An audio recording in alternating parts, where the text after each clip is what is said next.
জন্য আমাদের সবাইকে একতাবদ্ধ হতে হবে। যদি আমরা নিজের মৌলিক অধিকার ফিরে না পাই, আগামী দিনে এই পশ্চিমবঙ্গে আমরা অচল করে দিব।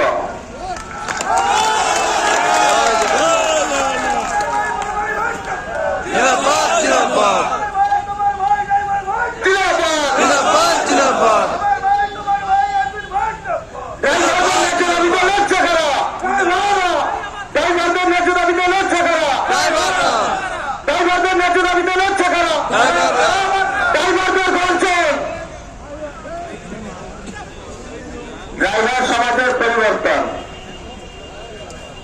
আমরা এই পরিবর্তন করে ছাড়বো। প্রত্যেকটা ড্রাইভার যাতে আজকে রাজরাস্তায় যে মাল খাচ্ছি, যাতে আগামী দিনে কোনো ড্রাইভার রাজরাস্তায় মাল খায়, তাহলে সেই জায়গায় আমরা স্ট্রাইক করবো। সেই জায়গায়